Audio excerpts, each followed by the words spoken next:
Hari ini, marilah kita belajar firman Tuhan dengan judul Perjanjian Baru yang dipahat di dalam hati kita. Hidup kita sangatlah pendek. Ini mungkin susah dipahami orang-orang yang berusia 30-an atau 40-an. Tetapi yang sudah lewat berumur 50-an atau sedang berusia 60-an, semakin mengerti masa hidup manusia sungguhlah pendek. Karena hidup kita sangatlah pendek, kita harus mampu menyadari dan merasakan betapa berharganya keselamatan yang diberikan Tuhan kepada kita. Kita aslinya adalah malaikat-malaikat yang tinggal di surga.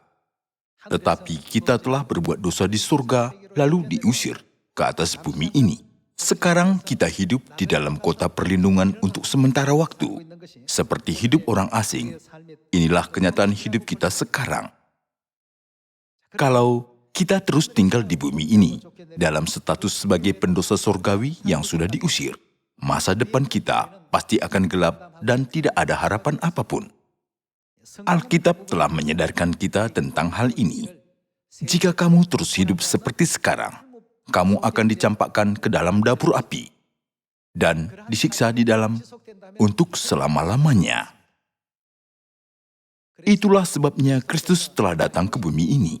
Tuhan datang ke bumi ini sebagai manusia untuk menebus manusia dari dapur api, yaitu neraka, tempat yang akan kita disiksa untuk selama-lamanya, bukan? Dia datang ke bumi ini dan menunjukkan kepada kita jalan kembali ke dunia malaikat di mana dulunya kita telah tinggal. Kita bisa mendapatkan kesempatan untuk kembali ke kerajaan surga hanya ketika hidup sesuai ajaran-ajaran Kristus. Hidup yang diberikan kepada kita tidaklah begitu panjang. Kita tidak punya waktu untuk dibuang-buang dalam hidup kita yang pendek. Tetapi kita harus mencari kebenaran yang diberikan Tuhan dan menurutinya dengan setia. Juga, kita tidak boleh melakukan kebenaran ini hanya untuk diri kita sendiri, tetapi membiarkan semua orang mengetahui itu supaya mereka juga bisa diselamatkan. Hari ini, marilah kita pelajari perjanjian baru yang telah diajarkan Tuhan kepada kita. Mari kita buka 2 Timotius pasal 3. Pasal 3 ayat 12 kita baca. Memang setiap orang yang mau hidup beribadah di dalam Kristus Yesus akan menderita aniaya, sedangkan orang jahat dan penipu akan bertambah jahat. Mereka menyesatkan dan disesatkan. Tetapi hendaklah engkau tetap berpegang pada kebenaran yang telah engkau terima dan engkau yakini, dengan selalu mengingat orang yang telah mengajarkannya kepadamu. Ingatlah juga bahwa dari kecil engkau sudah mengenal kitab suci, yang dapat memberi apa? Memberi hikmat kepadamu, dan menuntun engkau kepada keselamatan oleh iman kepada Kristus Yesus. Alkitab ini memberi hikmat kepada kita, supaya kita dapat mencapai keselamatan. Ayat 16. Segala tulisan yang diilhamkan Allah memang bermanfaat untuk mengajar, untuk menyatakan kesalahan, untuk memperbaiki kelakuan, dan untuk mendidik orang dalam kebenaran. Dengan demikian, tiap-tiap manusia kepunyaan Allah diperlengkapi untuk setiap perbuatan baik. Alkitab ini memberitahukan kita bahwa kitalah manusia malang yang hidupnya harus pergi ke neraka yang kekal. Tetapi Tuhan menyelamatkan kita dari neraka. Bukankah itu firman Tuhan? Oleh karena itu, kita bisa berkata bahwa Alkitab merupakan sebuah hadiah khusus dari Tuhan. Kalau begitu, sekarang mari kita cari tahu apakah ajaran-ajaran Tuhan yang dapat menuntun kita ke kerajaan surga. Tolong buka Matius pasal 7. Pasal 7 ayat 21 kita baca. Bukan setiap orang yang berseru kepadaku, Tuhan, Tuhan, akan masuk ke dalam kerajaan surga, melainkan dia yang melakukan kehendak Bapa-Ku yang di surga. Ketika kita melakukan kehendak Bapa, yaitu kehendak Tuhan, kita bisa masuk ke dalam kerajaan surga. Hidup kita terlalu pendek. Karena itulah keselamatan yang diberikan Tuhan kepada kita itu sangat berharga. Supaya ajaran-ajaran yang diberikan Tuhan ketika Dia datang ke bumi ini tidak menjadi sia-sia. Kita harus melakukan kehendak-Nya seperti yang telah difirmankan Yesus di sini, sehingga maju ke jalan keselamatan, bukan? Inilah kehendak Tuhan, kehendak Kristus yang datang ke bumi ini.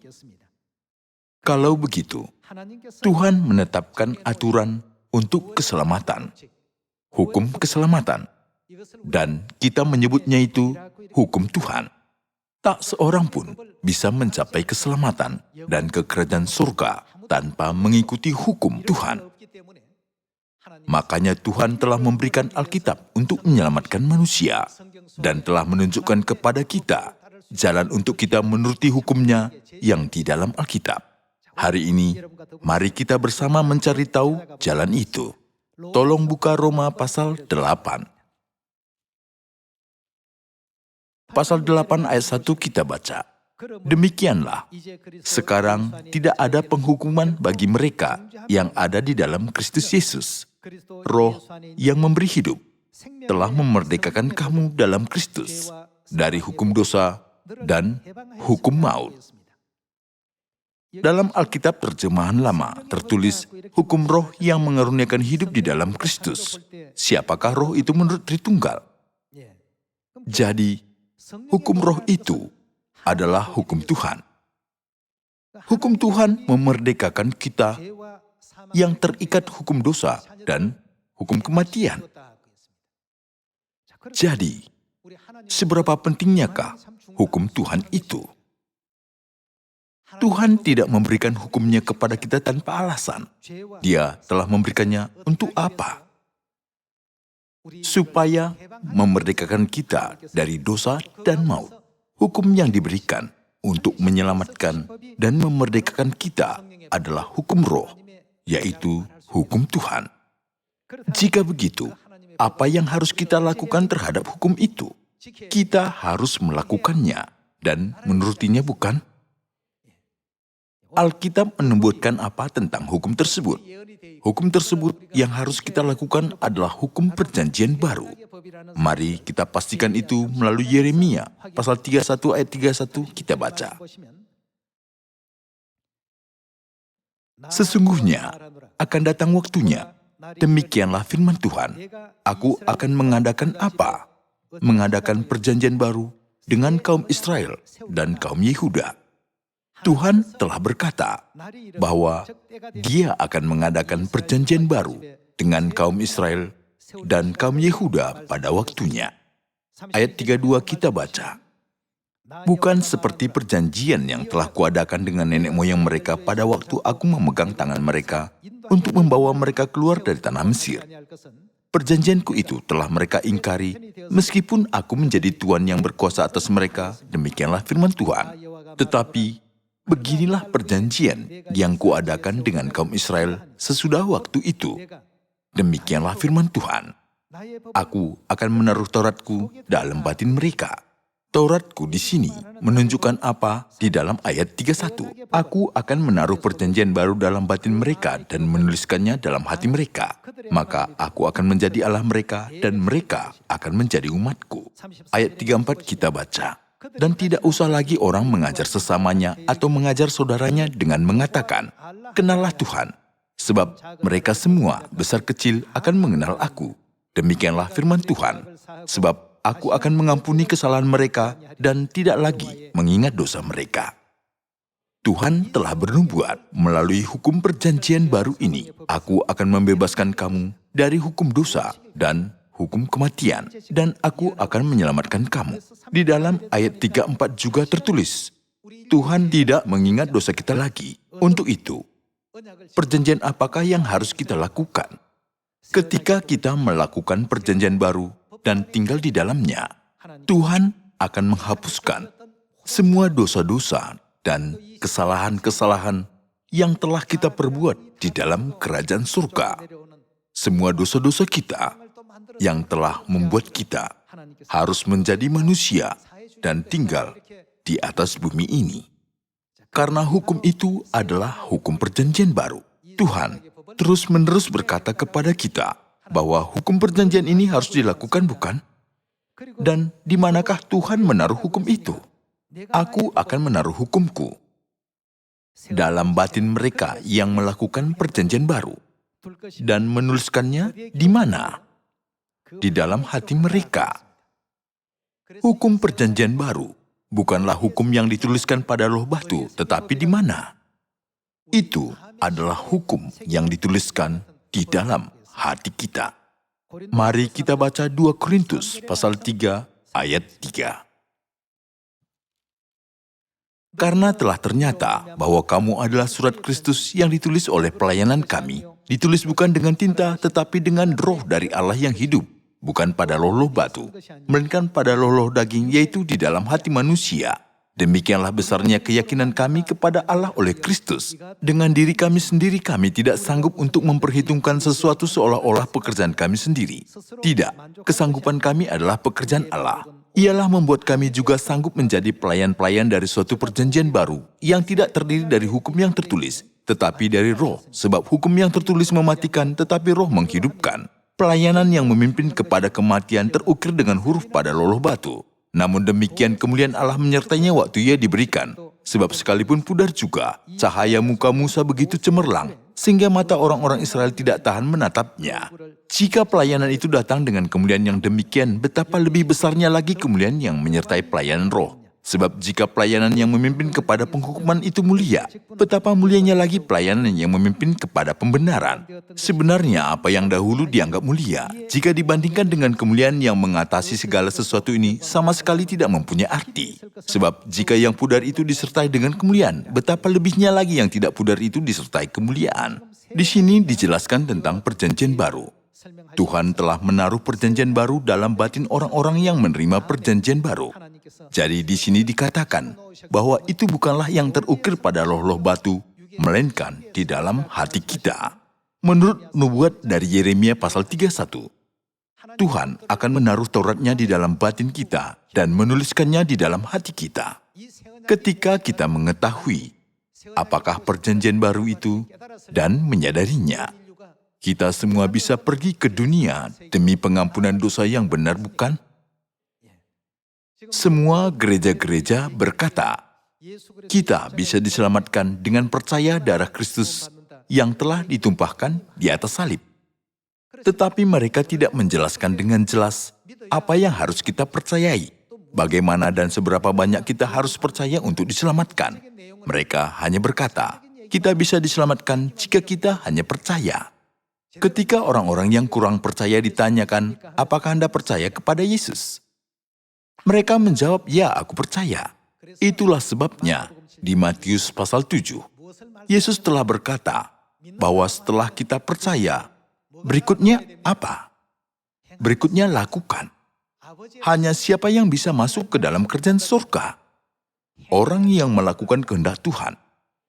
Kalau begitu, hukum Tuhan yang Tuhan izinkan untuk memberikan pengampunan dosa kita adalah perjanjian baru. Kita harus mencari perjanjian baru ini. Dikatakan bahwa Tuhan telah menaruh itu di dalam batin kita. Jadi kita harus membiarkan perjanjian baru itu hidup di dalam kita dengan mencari hukum dan jalan perjanjian baru, bukan? Kalau begitu, marilah kita cari tahu tentang apakah perjanjian baru itu yang telah diajarkan Yesus ketika dia datang 2000 tahun yang lalu. Mari kita baca Lukas pasal 22 ayat 7. Maka tibalah hari raya roti tidak beragi, yaitu hari di mana orang harus menyembelih domba Paskah. Lalu Yesus menyuruh Petrus dan Yohanes, katanya, pergilah, persiapkanlah perjamuan Paskah bagi kita supaya kita makan. Kata mereka kepadanya, di manakah engkau kehendaki kami mempersiapkannya? Jawabnya, apabila kamu masuk ke dalam kota, kamu akan bertemu dengan seorang yang membawa kendi berisi air. Ikutilah dia ke dalam rumah yang dimasukinya, dan katakanlah kepada tuan rumah itu, Guru bertanya kepadamu, di manakah ruangan tempat aku bersama-sama dengan murid-muridku akan makan Paskah? Lalu orang itu akan menunjukkan kepadamu sebuah ruangan atas yang besar yang sudah lengkap. Disitulah kamu harus mempersiapkannya. Maka berangkatlah mereka dan mereka mendapati semua seperti yang dikatakan Yesus kepada mereka. Lalu mereka mempersiapkan Paskah. Mari kita lihat Paskah ini disebut sebagai apa di ayat 19. Lalu ia mengambil roti, mengucap syukur, memecah-mecahkannya dan memberikannya kepada mereka, katanya, "Inilah tubuhku yang diserahkan bagi kamu. Perbuatlah ini menjadi peringatan akan aku." Demikian juga dibuatnya dengan cawan sesudah makan. Ia berkata, "Cawan ini adalah apa? Adalah perjanjian baru oleh darahku." Nabi Yeremia telah bernubuat 700 tahun sebelum Yesus datang. Apa yang akan diadakan Tuhan dengan kaum Israel dan kaum Yehuda? Di dalam firman ini, Yesus sedang merayakan Paskah bersama dengan murid-muridnya di dalam ruangan atas Markus dan berkata, "Cawan ini adalah perjanjian baru oleh darahku yang ditumpahkan bagi kamu." Kebenaran apakah yang diperlukan bagi manusia yang telah diusir dari surga ke bumi ini oleh karena berbuat dosa? Itu adalah perjanjian baru Paskah, bukan? Sambil memberikan kebenaran Paskah perjanjian baru ini, Yesus telah berkata sekali lagi, "Ini bagi kamu." Walaupun jiwa kita telah berbuat dosa di dunia malaikat, Tuhan telah mengampuni semua dosa kita dan menyelamatkan kita dari dosa-dosa kita. Segala kasih karunia ini tersembunyi di dalam hukum Tuhan. Kita telah mempelajarinya melalui Roma pasal 8. Hukum roh yang menghidupkan telah melakukan apa terhadap kita? Hukum itu telah memerdekakan kita dari hukum dosa dan hukum maut. Tidak ada cara lain untuk membebaskan manusia dari dosa selain dari hukum perjanjian baru. Tuhan telah menunjukkan kepada manusia hukum perjanjian baru itu 2000 tahun yang lalu. Dengan membawa roti dan anggur Paskah, Dia berkata, "Cawan ini adalah perjanjian baru oleh darahku yang ditumpahkan bagi kamu." Walaupun Tuhan telah mengajarkan hal ini kepada manusia, manusia tidak menyendengkan telinga mereka pada kabar yang begitu berharga ini. Jika manusia tidak memperdulikan perjanjian baru ini, entah Paskah ini dihapuskan atau tidak, masa depan manusia, takdir manusia, bukanlah kerajaan surga, melainkan lautan api tempat penghakiman yang kekal. Kristus telah datang ke bumi ini dan memberikan suatu kebenaran untuk manusia yang harus pergi ke neraka, kembali ke kerajaan surga. Apakah kebenaran itu? Kebenaran perjanjian baru. Tentang kebenaran perjanjian baru ini, sudah banyak dikatakan dalam kitab perjanjian baru. Mari kita baca Ibrani pasal 8 ayat 7. Pasal 8 ayat 7 kita baca, "Sebab sekiranya perjanjian yang pertama itu, perjanjian yang pertama adalah perjanjian lama yang telah diadakan dengan Musa. Sebab sekiranya perjanjian yang pertama itu tidak bercacat, tidak akan dicari lagi tempat untuk yang kedua. Yang kedua adalah perjanjian baru." Firman ini bermaksud, jika perjanjian lama tidak bercacat, tidak akan dicari lagi perjanjian baru. Ayat 8. "Sebab ia menegur mereka ketika ia berkata, sesungguhnya akan datang waktunya, demikianlah firman Tuhan. Aku akan mengadakan perjanjian baru dengan kaum Israel dan dengan kaum Yehuda, bukan seperti perjanjian yang telah kuadakan dengan nenek moyang mereka, pada waktu aku memegang tangan mereka untuk membawa mereka keluar dari tanah Mesir. Sebab mereka tidak setia kepada perjanjianku, dan aku menolak mereka, demikian firman Tuhan. Maka inilah perjanjian yang kuadakan dengan kaum Israel sesudah waktu itu, demikianlah firman Tuhan. Aku akan menaruh hukumku di mana? Dalam akal budi mereka, dan menuliskannya dalam hati mereka.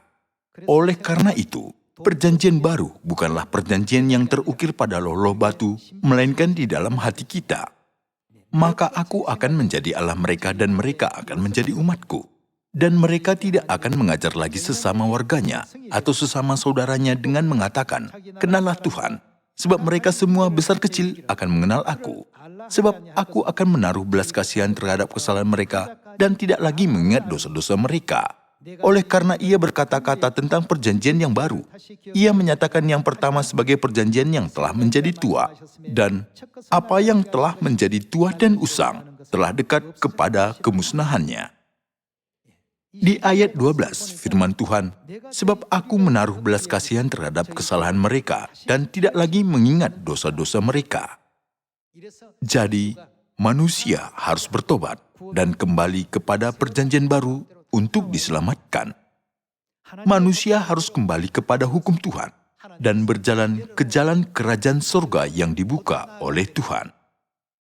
Seperti yang kita alami dan rasakan selama kita memberitakan Injil. Ada orang yang mendengarkan, tetapi ada juga yang tidak.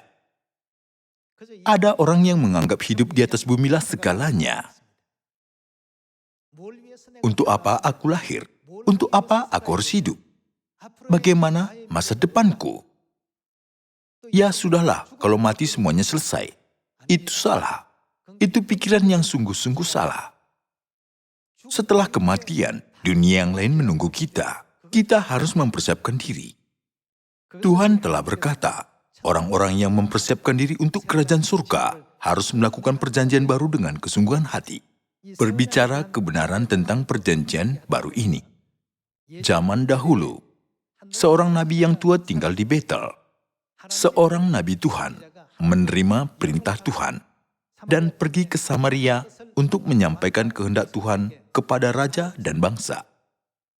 Nabi Tuhan tersebut menyampaikan kehendak Tuhan. Jika kamu sujud pada berhala-berhala dan menyembah dewa-dewa lain, dan meninggalkan segala hukum dan peraturan Tuhan seperti sekarang, seorang bernama Yosia akan bangkit dari rumah Daud.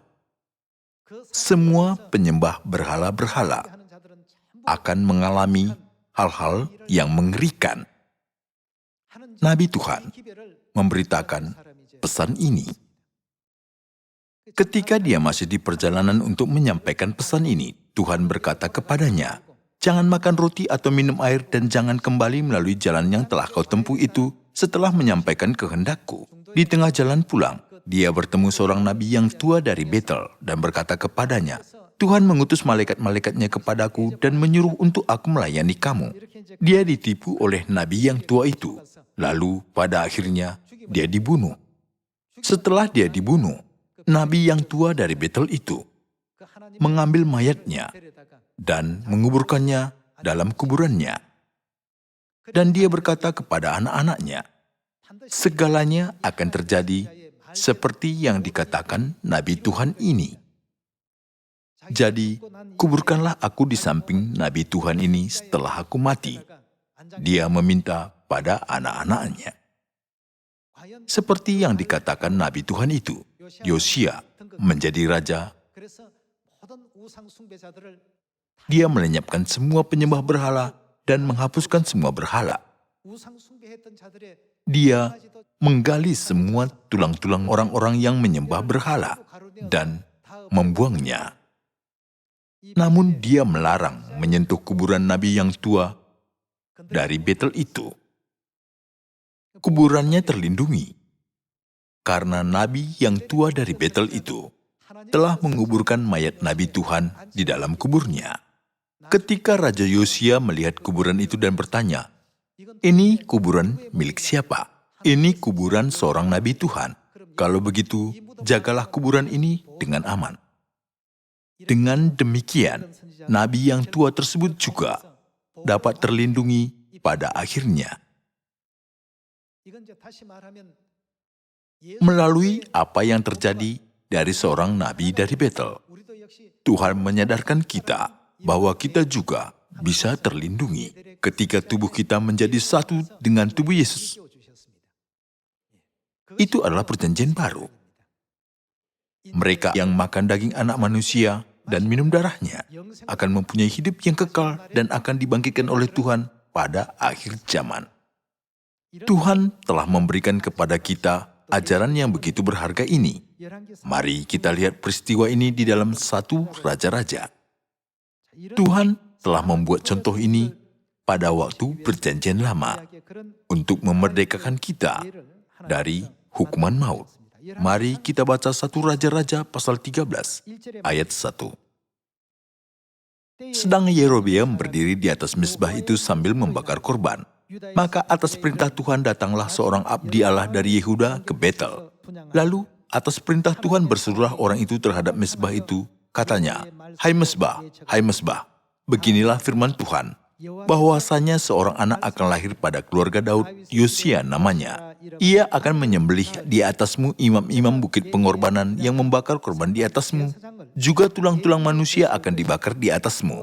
Pada waktu itu juga, ia memberitahukan suatu tanda ajaib. Katanya, inilah tanda ajaib bahwa Tuhan telah berfirman, bahwasanya mezbah itu akan pecah, sehingga tercurah abu yang di atasnya. Demi Raja Yerobeam mendengar perkataan abdi Allah yang diserukannya terhadap mezbah di Betel itu.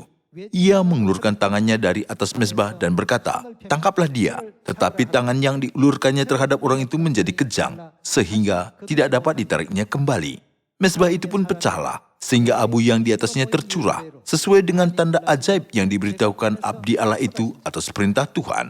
Lalu berbicaralah raja dan berkata kepada abdi Allah itu, mohonkanlah belas kasihan Tuhan Allahmu, dan berdoalah untukku, supaya tanganku dapat kembali. Dan abdi Allah itu memohon belas kasihan Tuhan, maka tangan raja itu dapat kembali dan menjadi seperti semula. Di jalan pulang setelah menyelesaikan tugasnya, dia bertemu dengan seorang nabi yang tua dari Betel. Kita baca ayat 11. Di Betel diam seorang nabi tua. Anak-anaknya datang menceritakan kepadanya segala perbuatan yang dilakukan abdi Allah pada hari itu di Betel. Mereka menceritakan juga kepada ayah mereka perkataan yang dikatakannya kepada raja. Mendengar akan hal ini, nabi yang tua dari Betel itu mengundang nabi Tuhan itu ke rumahnya, bukan? Ayat 15. Katanya kepadanya, marilah bersama-sama aku ke rumah untuk makan roti. Tetapi jawabnya, aku tidak dapat kembali bersama-sama engkau dan singgah kepadamu. Aku tidak dapat makan roti atau minum air bersama-sama engkau di tempat ini. Sebab telah diperintahkan kepadaku atas firman Tuhan, jangan makan roti atau minum air di sana.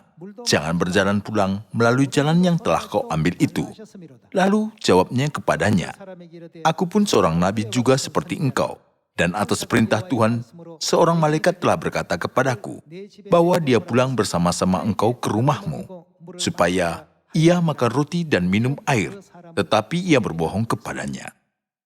Setelah melakukan seperti ini, pada akhirnya, nabi Tuhan itu dibunuh, bukan?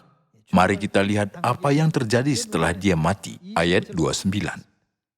Nabi tua itu mengangkat mayat abdi Allah itu, menaruhnya ke atas keledai dan membawanya kembali ke kotanya sendiri untuk diratapi dan dikuburkan. Mayat orang itu dikuburkannya di dalam kuburnya sendiri, maka diratapilah dia, wahai saudaraku.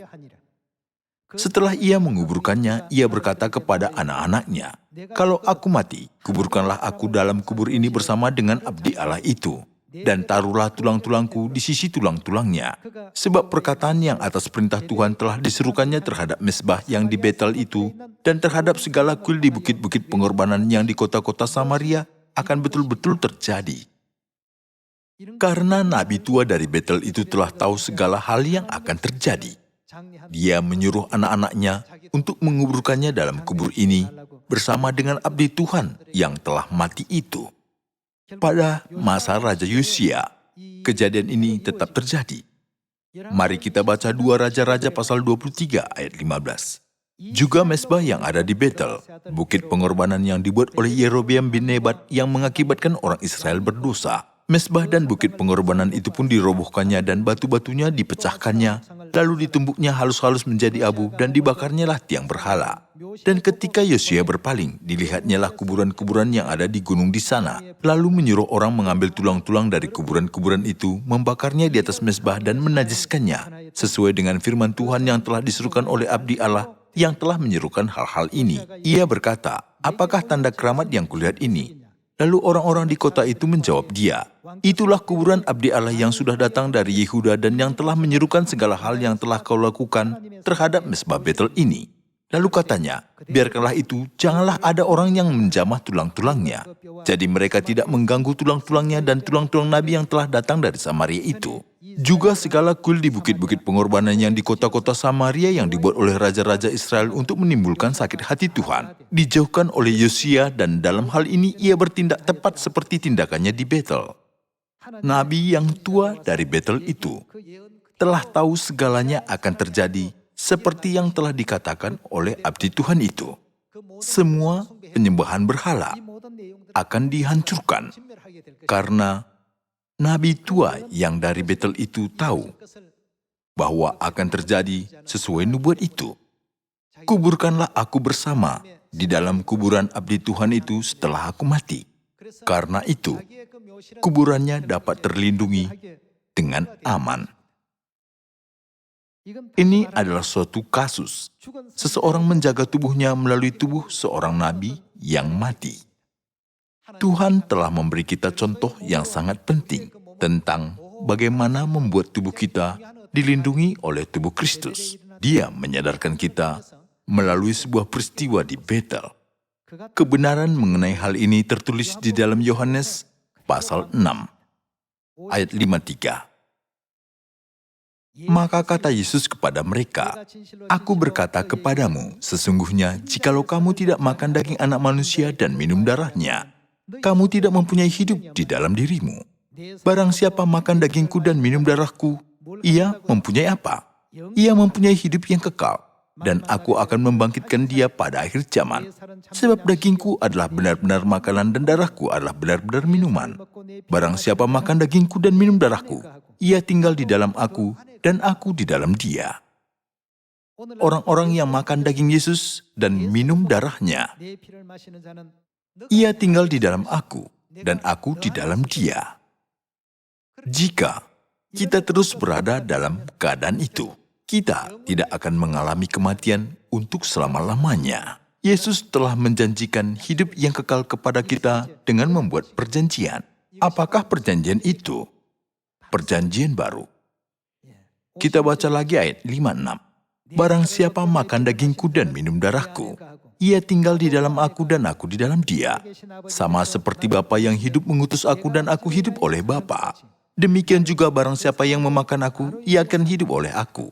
Inilah roti yang telah turun dari sorga, bukan roti seperti yang dimakan nenek moyangmu dan mereka telah mati.